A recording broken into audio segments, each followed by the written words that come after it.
Hi, everyone. I'm Christine Tulley, President and Executive Writing Coach at Defend, Publish, and Lead, and welcome to episode 167, Favorite Scholarly Writing Blogs. This particular episode came about because I realized that I make a regular habit of checking in and looking at content from people that write about scholarly writing for my own research. And it occurred to me that I've never done an episode to talk about how I might share that with you, because this is sometimes where I get ideas for episodes, or at least for me, I'm just reassured to see that other people are exploring some of the same angles about scholarly writing and showing kind of the messiness and how it's created behind that. So what I want to do today is talk through 4 of the blogs I'm really interested in, and I'm going to show them on screen for people that are watching it on YouTube. But if not, I will have all the links in the show notes, and they're not really hard to find. So today is a little bit of show and tell. One of the things I should say too about scholarly blogs is that more of them are on Substack and spaces like that where you are able to subscribe to them. So sometimes that's a really good way to go to make sure that you're getting the content regularly. Because I know for me, I don't always remember to go and look. These few that I'm going to talk about today are ones that I've been with for a little while, but when I can subscribe, I do. So that way it comes generally into my mailbox. So the first one that I want to talk about is a blog run by my very dear friends, Beck Evans and Chris Smith of Prolifico. They are the authors of Written, and they do all kinds of things on writing productivity. We've known each other for a long time now, so I have a big shout out to my friends in the UK. But how we met each other in the first place is we realized we were doing the same kind of research. And so one of the things that they do that I think is really pretty cool on Prolifico is they focus on the idea of getting to the completed product. So, while they're talking about process-oriented steps, they're always looking at what can you do to get this writing to completion. And that's one of the cornerstones that's in Defend and Publish right now, where we look at movement and completion. Those are kind of 2 flip sides of the same coin, where we try to get all of our clients to make some progress on writing and make sure that that progress is completion oriented. So this blog is really great for looking at that. They don't put it out all the time. They're on LinkedIn, though, if you're interested in getting lots of feedback and tips and stuff like that more regularly. But this one's out, I would say, every couple of weeks, something like that. Some of them are about the work they do, where they interview other writers in context of their own work. So there's some interviews in there. But there's also really great tips. Like, for example, there was basically some content from last year on productivity being personal.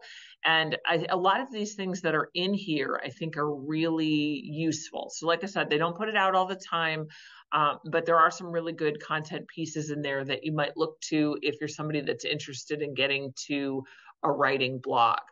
Another one that I think is a new offering, and it's actually by one of our Defend, Publish, and Lead coaches, Jim Lang. He's the author of Small Teaching, On Course, Cheating Lessons. He's done a lot of books, but he's got a good one now called A General Education. And he talks, this is a Substack-oriented platform, so you can subscribe to it. But why I like this one, even though it's not necessarily about writing per se, it focuses more on, like it says, general education / teaching issues. So much of this content is related to writing, because so much of the way that we produce content in general education courses or foundational courses comes through writing. And so I find this one really, really helpful to think through teaching issues, but also writing issues with students that might be replicated in your own writing. So he puts out pieces generally around once a month. At some point, I think we've even talked about this, maybe on one of our episodes or somewhere else. If I can find it, I will link to it. But it is one that I think has been a new addition that I think is a welcome addition, because it bridges a lot of the thinking pieces with writing. So that would be another one to recommend. This one's called A General Education by James Lang. And then the last 2 I want to talk about are ones that I use a little bit more in depth and maybe a little bit more frequently. So most people know that I'm a longtime fan of Helen Swords. I got to meet her at a conference ages ago. I don't know, maybe 15 years ago in Quebec City, a long time ago. And one of the reasons I was really drawn to her work at the time, she was the author. At that time, she had written stylish academic writing. And at that time, we were both working on books about how faculty produce writing. So her book, Airlight, Time and Space, was the one that she was working on at that time. And I was working on how writing faculty write. But we were interested in the same kinds of questions. And I really love the blog that she does. Her website just in general is just gorgeous. So those of you that are on the podcast, if you get a chance, take a look. Like the artwork on it is just beautiful. But I love the way that she really tries to show in pictures how writing is happening. And that's something that I've done for a long time. I've put things out on X. I'm moving more of that content now to my own blog and to LinkedIn, but past conversations on there from Defend, Publish, and Lead, you can see some of these things. But for example, one of the things that she has on here, she has one post called Containers for Chaos. And this is basically the backstory on how she produced her book, Writing with Pleasure. So I have not read that one yet, and it's been on my list for a while. It came out, I think, around a year ago, but it is definitely on my sabbatical reading list. So I will be looking at that one.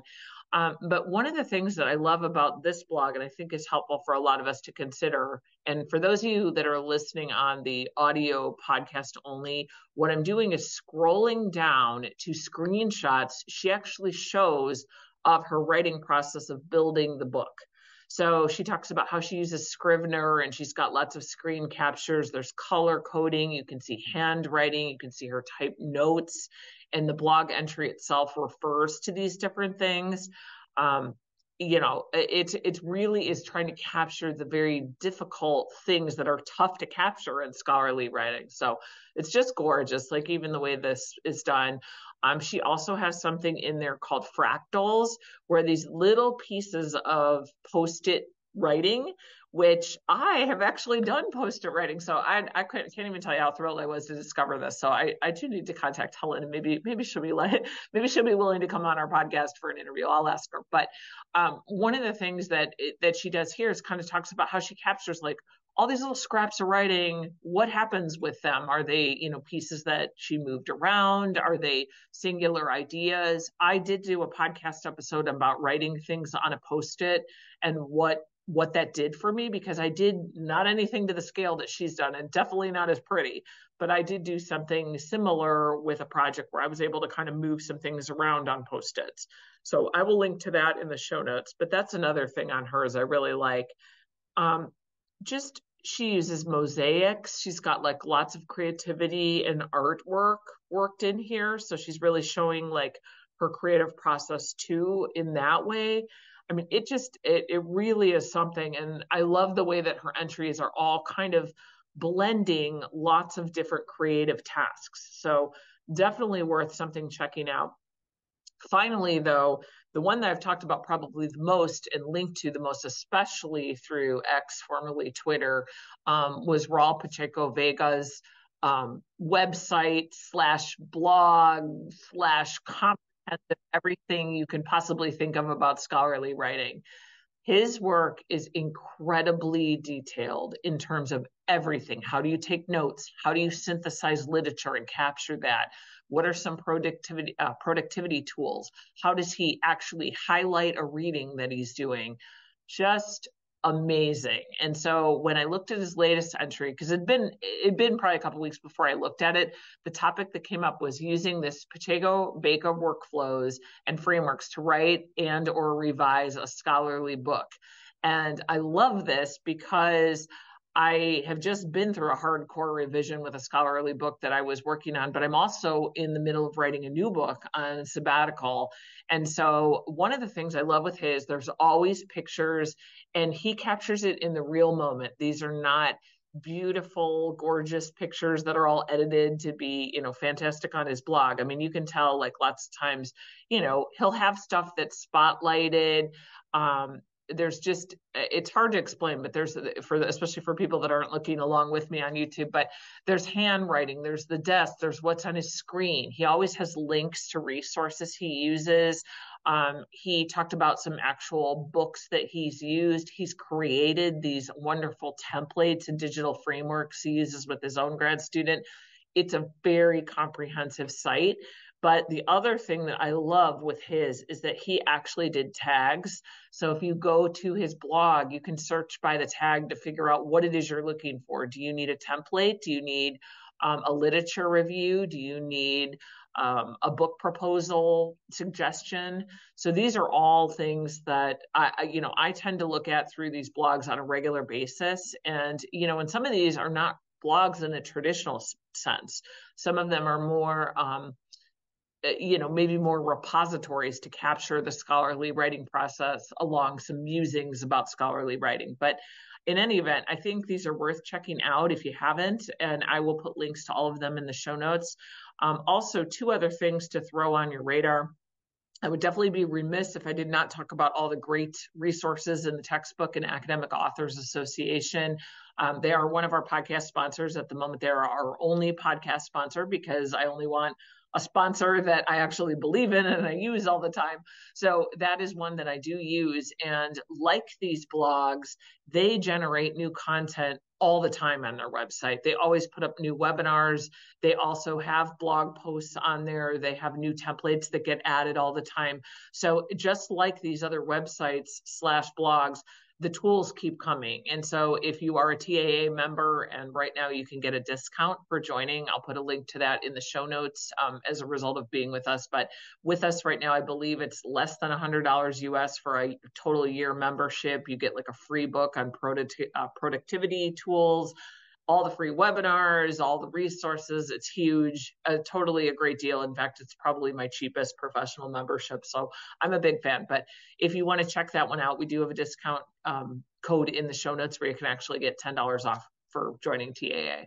But the other thing that I want to put on your radar is that our March workshop series is all about writing sessions. And so over the course of 4 weeks, we're going to talk about all kinds of things about how to make your actual writing session more productive. And a lot of it will show these real life tools and scenarios for writing. So not only do you just get, I should say this, instead of getting vague advice like, oh, just sit down or turn on some music or, have a quiet place to work, just those things that just don't work for us all the time. These 4 weeks will be chock full of actual strategies, tools, pictures of real life writing and how scholars have pulled it off. And you'll be able to catch all that. So if you're interested in joining us for that workshop, you can go to Eventbrite and Defend, Publish, and Lead. It is capped at 25. So we have a small group of people that are joining us for that particular one because we want to have a nice, cozy group. So if you want one of those seats, please register because they're going fast. And happy writing.